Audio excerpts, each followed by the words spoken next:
The call came on a Tuesday, a day already heavy with the quiet grief of a son still sorting through his late father's life. "Mr. Elias Thorne?" The voice on the other end was clipped, sterile, and utterly devoid of empathy. It belonged to Brenda Sterling, the newly elected president of the Copper Creek Homeowners Association, HOA, a woman whose sole passion seemed to be the zealous enforcement of bylaws written in the 1970s. "Speaking," Elias replied, his voice tired. "This is regarding the structure at 147 Juniper Lane, the, cabin." She pronounced the word with a sneer as if it were a biohazard. "As per the unanimous vote of the board and following the expiration of your final 30-day notice, the structure has been deemed a non-conforming derelict blight on the community's aesthetic integrity. Demolition is scheduled for tomorrow morning at 8 a.m. Elias felt a cold, sick dread curl in his stomach. Demolition? "Brenda, you can't. My father just passed away. I'm in the middle of probate. That cabin, it's been in our family for 3 generations. It's a historical landmark, not a blight.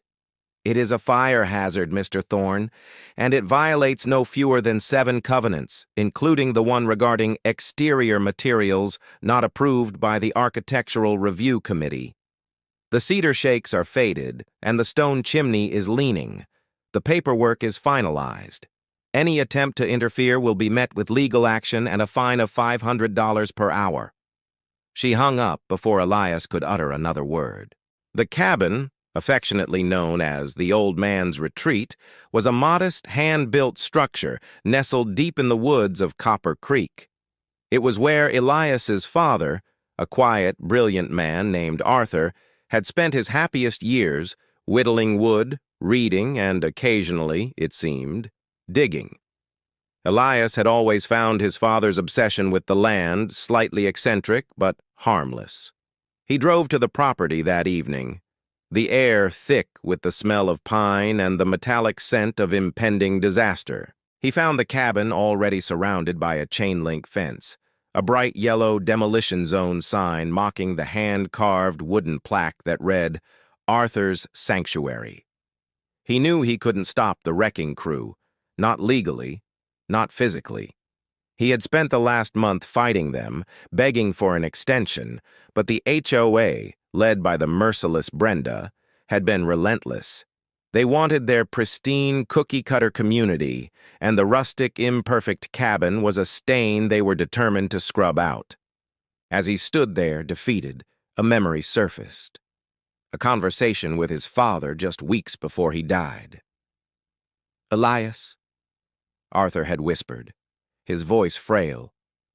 "The HOA is going to come for this place. They hate everything it stands for. But they don't know. They don't know what's buried there. You remember the old stone hearth? Under the center stone. It's for you. Only for you." Elias had dismissed it as the rambling of a sick man. Now it felt like a desperate final instruction. He scaled the fence, grabbed a crowbar from his truck, and slipped into the cabin. The floorboards creaked under his weight. He found the massive, flat river stone at the center of the hearth. It took all his strength, but he managed to pry it up. Beneath it was not a chest of gold, nor a deed to the property, but a small, heavy iron box.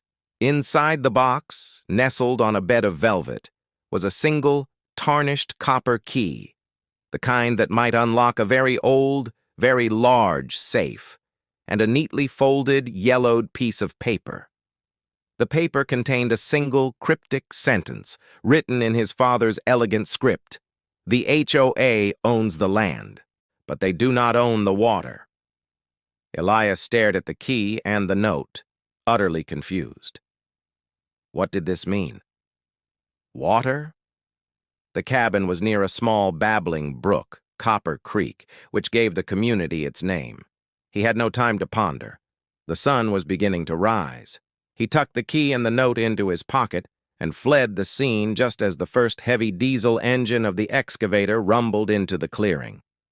Elias watched from a distance, a knot of pure rage tightening in his chest, as the massive claw of the excavator tore into the cedar shake roof. The sound of splintering wood and crushing stone was a brutal, sickening symphony. Within an hour, the cabin was reduced to a pile of rubble and dust. Brenda Sterling stood nearby, arms crossed, wearing a triumphant, self-satisfied smirk. She looked less like a community leader and more like a Roman emperor giving the thumbs down. Later that day, Elias returned to the wreckage. The demolition crew had leveled the site, leaving behind a smooth, empty patch of dirt. He walked to where the hearth had been, now just a depression in the earth. He pulled out the note and the key. The HOA owns the land, but they do not own the water. Elias started researching. He spent 2 days poring over his father's old files, property deeds, and historical county records. He focused on the only thing his father's note mentioned: Copper Creek. The creek was the lifeblood of the community. It fed the picturesque, man-made lake at the center of Copper Creek, which was the main selling point for the million-dollar homes. The HOA paid a staggering annual fee to the county for the rights to the water, for irrigation, for the lake, and for the community pool. Finally, in a dusty, brittle document dated 1948, Elias found it. A water rights agreement signed by his great-grandfather, the original owner of the land. The agreement stated that the Thorne family, in exchange for selling the majority of the land to the developer, retained a single, non-transferable perpetual right: the right to control the headwaters of Copper Creek, which originated on their retained parcel. The agreement stipulated that the Thorne family could, at any time, for any reason, divert or restrict the flow of water from their land. The retained parcel? 147 Juniper Lane, the land where the cabin had stood. The HOA, in their zeal to erase the blight of the cabin, had only checked the building codes. They had never bothered to check the obscure historical land covenants. They had demolished a building, but in doing so, they had unearthed the one thing that gave Elias absolute devastating power over their entire community. The next day, Elias hired a small, discreet backhoe. He parked it on the freshly leveled lot at 147 Juniper Lane. Brenda Sterling, alerted by a panicked neighbor, screeched to a halt in her luxury SUV. She stormed across the dirt, her face a mask of furious disbelief. "What in the hell do you think you're doing, Mr. Thorne? This is a violation of the covenant against unauthorized construction. I'm calling the police and levying the maximum fine." Elias held up a hand. "Before you do that, Brenda, perhaps you should read this." He handed her the water rights agreement, folded to the relevant section. Brenda snatched it, her eyes scanning the archaic legal text. As she read the clause about the perpetual, non-transferable right to control the flow of the headwaters, the color drained from her face. This is a forgery," she stammered, her voice losing its authoritative edge. "It's notarized and filed with the county, Brenda. It's as real as the pile of rubble you left here. Now look at what I'm doing." Elias gestured to the backhoe operator, who lowered the bucket into the ground near the creek bed. Using the copper key his father had left him, Elias unlocked a heavy, rusted metal access panel that his father had cleverly concealed under a patch of thick moss. Beneath the panel was a massive, old-fashioned water valve. "My father, Arthur Thorne, was a brilliant engineer. He didn't just live here, Brenda. He managed the water flow for the entire community. This valve controls a diversion channel that feeds the main creek." Brenda's eyes darted to the creek, which was already noticeably lower. "You wouldn't dare! The lake! The irrigation! The pool!" "You demolished my home, Brenda. The last physical link I had to my father. You did it out of spite and arrogance, ignoring my pleas, calling it a blight. You stripped me of my legacy." Elias placed his hand on the valve. "My father's note said, 'The HOA owns the land, but they do not own the water.' And now, I'm exercising my right to control that water." With a slow, deliberate, and deeply satisfying groan of rusted metal, Elias turned the valve, shutting off the flow. A moment of stunned silence hung in the air. Then a siren-like wail of a cell phone alarm pierced the quiet. It was the HOA's automated system, alerting them to a critical drop in the lake level. Brenda Sterling's composure shattered. "Stop! You'll bankrupt the association. We'll lose the lake. The property values will plummet." Elias looked her dead in the eye.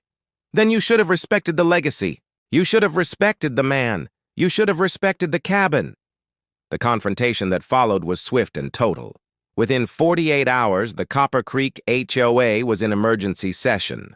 The community, facing the prospect of a stagnant, muddy lake and dead lawns, turned on Brenda and her board with a vengeance. Elias held all the cards. He didn't want money, he wanted justice and a new beginning. His terms were simple. 1. Brenda Sterling and the entire demolition voting board must resign immediately and permanently. 2. The HOA must pay for the full reconstruction of the cabin using the original plans, but with modern, approved materials. 3. The new cabin must be officially designated as the Arthur Thorne Memorial Retreat, a historical landmark exempt from all future cosmetic HOA regulations. 4.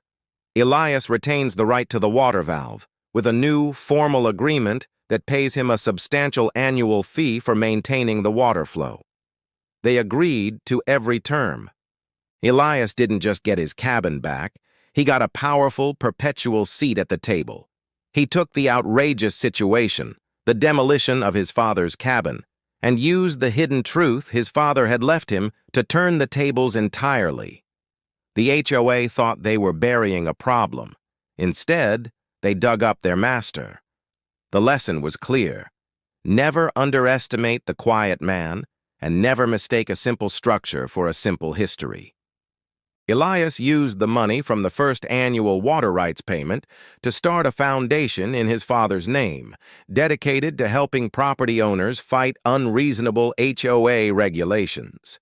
He rebuilt the cabin, a beautiful, sturdy structure that stood as a permanent, defiant monument to his father's wisdom and a constant reminder to the HOA that some things, like legacy and history, are more powerful than a bylaw.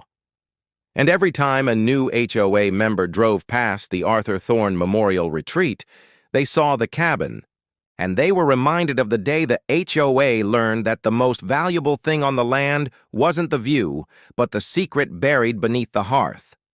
I would have done the same. This is wild, the ultimate revenge. That's how you play the long game.